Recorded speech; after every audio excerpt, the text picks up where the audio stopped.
الرحمن الرحيم إن الله وملائكته يصلون على النبي يا أيها الذين آمنوا صلوا عليه وسلموا تسليما اللهم صل على سيدنا ومولانا محمد وعلى الجود والكرم وآله وأصحابه وبارك وسلم. أعوذ بالله من الشيطان الرجيم. بسم الله الرحمن الرحيم. الزانية والزاني فاجلدوا كل واحد منهما 100 جلدة ولا تأخذكم بهما رأفة في دين الله إن كنتم تؤمنون بالله واليوم الآخر وليشهد عذابهما طائفة من المؤمنين. جو عورت بدکار ہو اور جو مرد تو ان میں ہر ایک کو 100 کوڑے لگاؤ اور تمہیں ان پر ترس نہ آئے اللہ کے دین میں اگر تم ایمان لاتے ہو اللہ اور پچھلے دن پر. اور چاہیے کہ ان کی سزا کے وقت مسلمانوں کا ایک گروہ حاضر ہو. اس آیت کریمہ میں اللہ تبارک و تعالیٰ نے زانی اور زانیہ کی سزا کا ذکر فرمایا ہے. جیسا کہ بتایا گیا کہ سورہ نور میں جو ہے اللہ تبارک و تعالیٰ نے پردے کے صدر پوشی کے اور دوسرے جائز ناجائز کام کے احکامات بیان فرمائے ہیں. اب یہاں پہ زانی اور زانیہ کا تذکرہ ہو رہا ہے. بنیادی طور پر جو زنا ہے وہ 2 قسم کا ہے. ایک تو یہ کہ غیر شادی شدہ مرد و عورت زنا کر اور ایک یہ ہے کہ شادی شدہ مرد و عورت زنا کرے. غیر شادی شدہ مرد و عورت زنا کرے تو دونوں کے لیے 100 کوڑے کی سزا مقرر ہے. 100 کوڑے دونوں کو لگائے جائیں اور جب کوڑے لگائے جائیں گے تو زیادہ طاقت سے بھی نہیں لگائے جائیں گے, زیادہ نرمی سے بھی نہیں لگائے جائیں گے. درمیانی طاقت اور قوت اور حیثیت سے کوڑے لگائے جائیں گے. کوڑے کے اندر کوئی گاٹھ نہیں ہونا چاہیے کہ گاٹھ جب پڑے جسم پر تو اس کی سخت تکلیف ہو, اور جو بھی کوڑا ہے وہ دوہرا نہیں ہونا چاہیے, ڈبل نہیں ہونا چاہیے, اور جسم پر ایک ہی جگہ پہ کوڑے نہیں مارے جائیں گے, الگ الگ مختلف جگہ پہ کوڑے مارے جائیں گے تاکہ ایک جگہ مارنے کی وجہ سے اس کو زیادہ تکلیف نہ ہو. اور جسم میں سر پر, چہرے پر اور شرمگاہ پر کوڑے نہیں مارے جائیں گے. جب مرد کو کوڑے مارے جائیں گے تو اس کا جسم کا اوپری حصہ کھلا ہوا رہنا چاہیے, اور جب عورت کو کوڑے مارے جائیں تو اس کا جسم ڈھکا ہوا ہونا چاہیے, لیکن اس کے جسم پر موٹا کپڑا جو ہے وہ نہیں ہونا چاہیے. اس طرح سے شرعی احکام ہے کوڑے مارنے کے کہ ان کے لیے ہے جو غیر شادی شدہ ہے. لیکن جو شادی شدہ ہے, مرد عورت اگر شادی شدہ ہے وہ زنا کرے تو ان کو رجم کر کے یعنی سنسار کر کے مار ڈالنے کا حکم ہے. چوراہے پر ان کو لایا جائے گا اور ان کے ہاتھ میں بات دیں گے, اور اس کے علاوہ ان کے اوپر پتھر پھینکیں گے یہاں تک کہ وہ مر جائے, ختم ہو جائے. یہ شرعی سزا ہے, اسلامی سزا ہے زنا کرنے کی. اللہ تبارک و تعالیٰ فرماتا ہے الزانیۃ والزانی فاجلدوا کل واحد منہما 100 جلدہ. اور جو عورت بدکار ہو اور جو مرد بدکار ہو تو ان میں ہر ایک کو 100 کوڑے لگاؤ. 100 کوڑے لگانا ہے. 100 کوڑے سے ایک بھی کم نہیں ہونا چاہیے اور 100 کوڑے سے ایک بھی زیادہ نہیں ہونا چاہیے. جتنے مقرر ہے اتنے ہی کوڑے لگائے جائیں. اور جب کوڑے لگائے جائیں گے ایسا نہیں ہونا چاہیے کہ کوڑے لگائے تو نرمی کے ساتھ مدرس ادا کرنے کے لیے لگائے, نرمی کے ساتھ لگائے.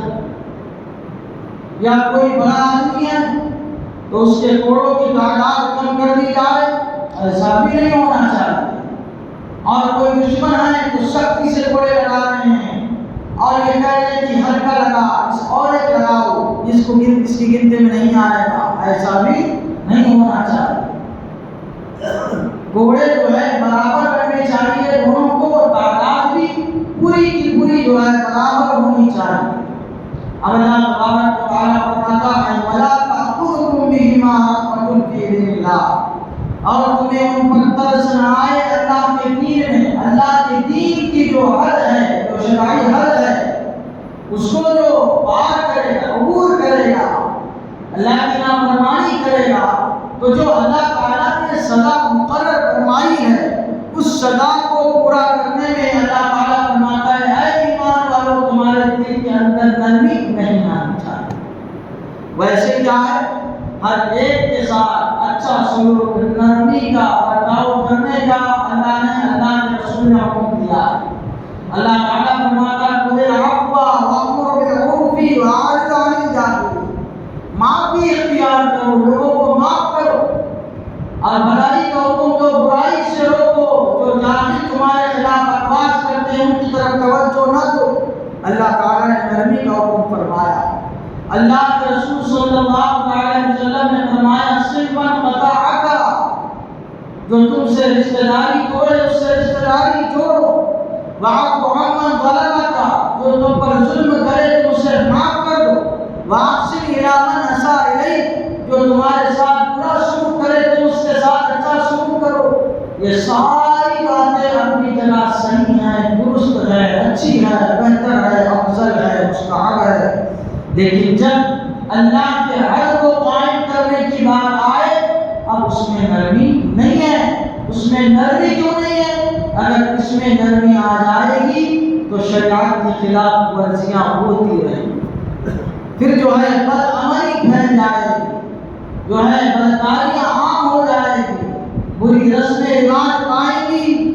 اس لیے اللہ تعالیٰ نے جو شرعی حد قائم فرمایا ہے اس کے ادا کرنے میں نرمی اختیار کرنے کا حکم نہیں ہے۔ یہاں تک کہ جو شادی شدہ زنا کرے اس کو رجم کر کے پتھر مار کے مار ڈالنے کا حکم۔